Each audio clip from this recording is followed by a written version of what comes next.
Hello friend, नमस्कार। एक बार फिर से आपका स्वागत है हमारे चैनल पे। तो जैसा कि आज हम बात करने वाले हैं कि डिजिटल इनपुट और डिजिटल आउटपुट, एनालॉग इनपुट और एनालॉग आउटपुट क्या होता है, किसको किसको कहते हैं, कौन सा इक्विपमेंट को एनालॉग इनपुट कहते हैं, किसको एनालॉग आउटपुट कहते हैं, किसको डिजिटल इनपुट कहते हैं, डिजिटल आउटपुट कहते हैं। तो सब एक ही वीडियो में क्लियर होने वाला है। तो चलिए स्टार्ट करते हैं। तो फ्रेंड, आपसे रिक्वेस्ट है कि यदि आप चैनल पर नए हैं तो चैनल को सब्सक्राइब कर लीजिए, लाइक कर दीजिए और बेल आइकन को दबा के ऑल पे सेलेक्ट कर लीजिए और दोस्तों के साथ शेयर कर दीजिए। प्लीज़ फ्रेंड, चैनल को सब्सक्राइब कर लीजिए।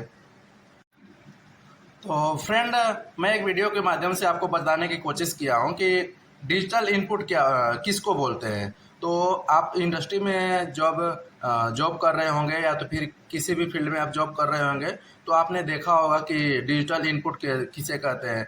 वैसे तो डिजिटल इनपुट जब हम लोग क्या करते हैं कि जब स्टडी करते हैं, जब पढ़ाई करते हैं कॉलेज में, तो उस समय हमें जो टीचर पढ़ाते हैं हमें समझ में नहीं आता है कि डिजिटल इनपुट किसको कहते हैं, कौन सा होता है, डिजिटल आउटपुट क्या होता है, किसको कहते हैं।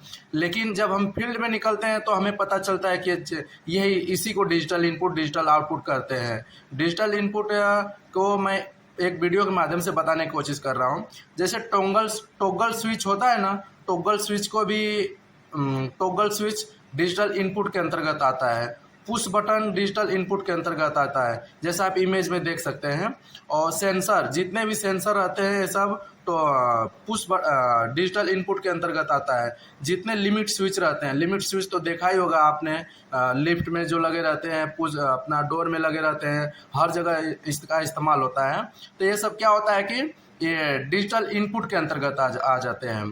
तो इसको क्या है ना, डिजिटल इनपुट को डी आई के नाम से भी जानते हैं, यानी डी आई शॉर्टकट में। आप देखेंगे ड्राइंग में, किसी भी पैनल का ड्राइंग देखेंगे, पीएलसी का ड्राइंग देखेंगे, तो उसमें जो डिजिटल इनपुट रहेगा उसको डी आई के नाम से शॉर्टकट में यानी डालते हैं।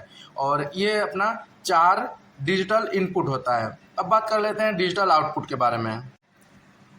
तब हम बात कर लेते हैं फ्रेंड कि डिजिटल आउटपुट किसको कहते हैं। डिजिटल आउटपुट को शॉर्टकट में डीओ बोलते हैं। डीओ यानी डिजिटल आउटपुट। तो डिजिटल आउटपुट के अंतर्गत आता है मोटर आ जाता है अपना, पंप आ जाता है, लैंप आ जाता है, सोलेनॉइड वाल्व आ जाता है जिसको हम एसओवी बोलते हैं, और रिले आ जाता है, और कॉन्टेक्टर आ जाता है। इसका जो कि इमेज में आप देख सकते हैं, ये सब क्या है, डिजिटल आउटपुट के अंतर्गत आ जाए ये अपना।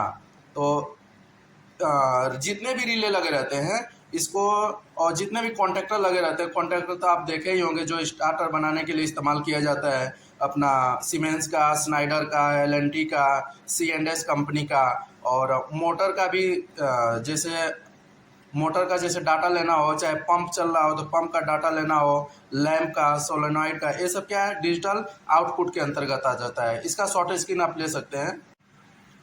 फ्रेंड, अब हम बात कर लेते हैं कि एनालॉग इनपुट किसको बोलते हैं। एनालॉग